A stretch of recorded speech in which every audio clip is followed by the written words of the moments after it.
Hey, it's Harry from No Consequence. I'm just going to talk about my new guitar from Double Slit Guitars down in Woking. First met Luke just over a year ago, came down to a show, started having a chat with us. Seemed to have some really cool ideas. Kind of went over to his shop in his garage. Very cool. Um, he very stupidly let me borrow a couple of his prototypes. If you saw us at all last year, you would have recognised it. It was the called the Zeb, but it was the kind of crazy shape, natural finish, beast, and it was wicked. Really good, solid, well balanced guitar, great sound, super reliable. Anyone at TechFest last year will remember that I snapped the headstock off it. But it stayed in tune and did the rest of the set completely perfectly, and I didn't even realise I snapped it off until afterwards when I took it off to give it back to him, and then saw it was hanging off, so that was fun. But then they fixed it all up, and absolutely solid guitar.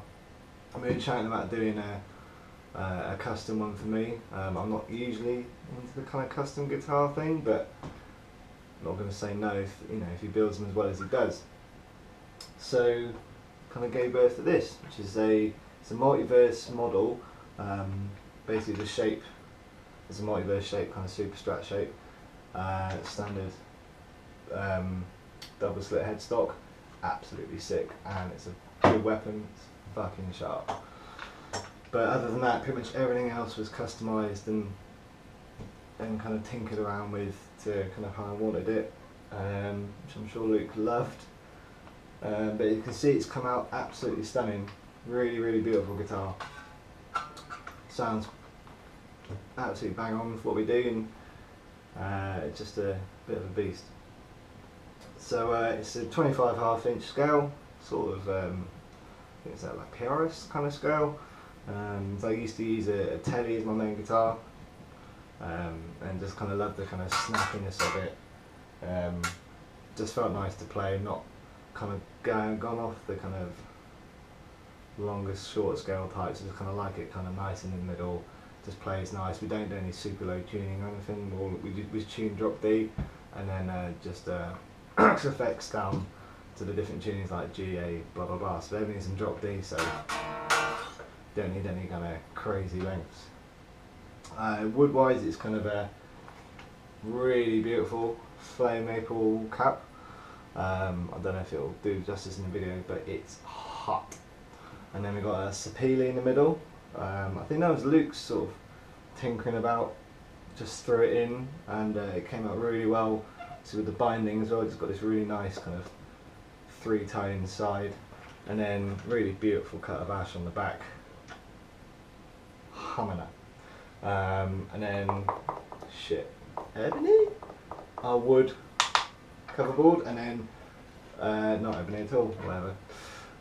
Ebony fretboard, and then really nice, well I guess 5, but got a flame maple, quilt maple, all the maple, and then little bits of ebony just to stripe down the middle.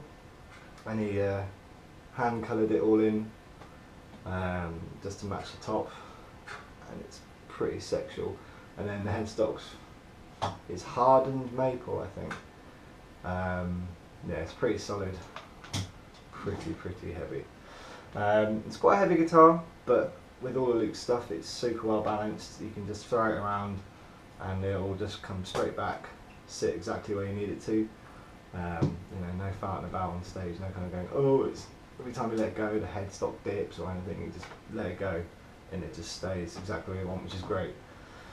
Hardware wise, got a bare knuckles, standard aftermaths. I had them in my Telly, just for what we do. It's just love them, just sound great, super smooth output. Not just for metal though, you can do a lot with them, pretty diverse. Got a Carla bridge. Kind of went off Floyd Rose's massively. Was enjoying the kind of stop tail and the Telly, but do kind of like side projects and stuff. You thought let's have a bit of a wham bang, and it's actually pretty good. It's a lot less high maintenance than the Floyd. Much easier to kind of restring, tune, sort it out. It's a little Allen key in the back, You can just wang it around to make it stop tail, which is great if you kind of have any string cock ups or anything. But then you've still got full range of motion, which is great if you want to start doing a bit crazy shit. All the knobs wang down the side because I tend to play quite aggressively, so keep them out of the way, make sure I don't knock anything. It's a 3-way double coil tap because I like to have the options of the single coils just to sound kind of nice. Even on distorted stuff, it sounds quite cool just to kind of throw them in sometimes. Just a single tone. Middle position is kind of these vintage wiring. So basically, the middle position, I can blend both pickups, which gives you a massive range of sounds. Way more than we use in the band, but it's nice to have it. Just to have a bit of options to fart about with. Just general standard locking tuners.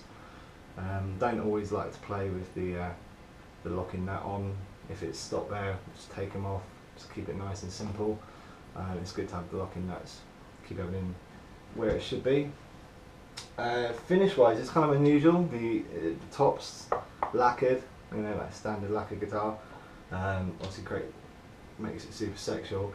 As soon as you put stage lights on it, everyone drops their load.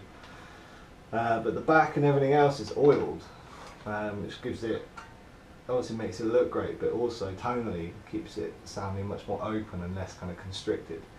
I never knew it was a thing, but Luke said to me it's quite rare to have a mixture. To me, it sounds like it makes perfect sense. You don't want everything encased in a kind of hard lacquer that's just going to compress all the wood and just not let the tone ring out. But this seems like the best of both worlds, and it sounds like it works too. Other than that, everything's pretty sort of standard shape-wise, just contouring, blah blah blah. But the neck's quite unusual.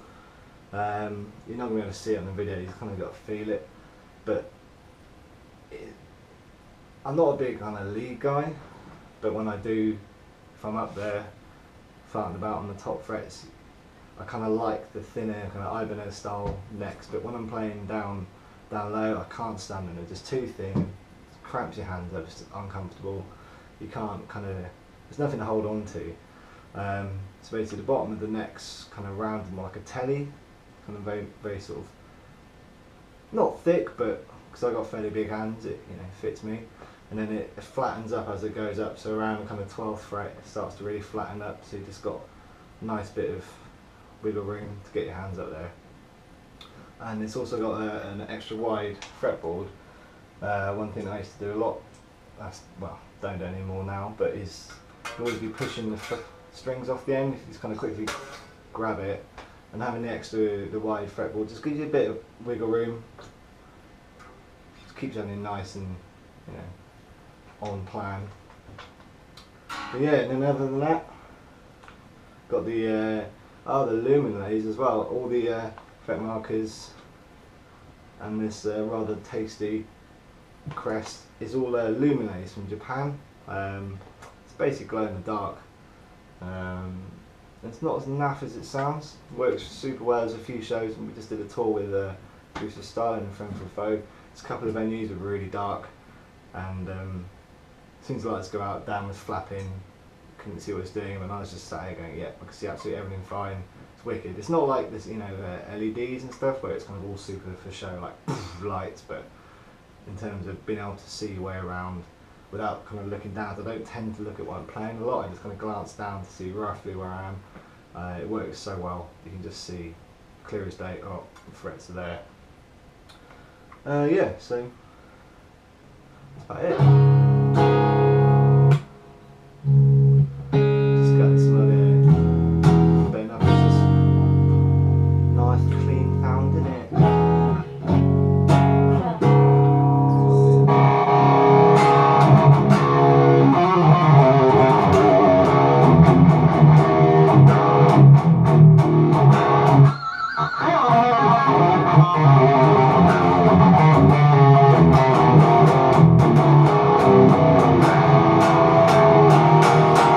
Really super twangy, kind of like the telly again. Like, it's not particularly metal, but I did love the telly.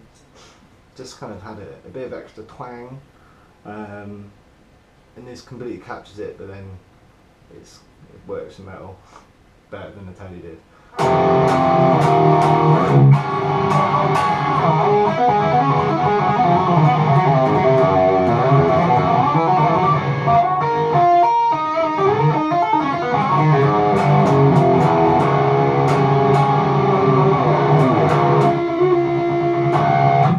So yeah, sounds absolutely banging.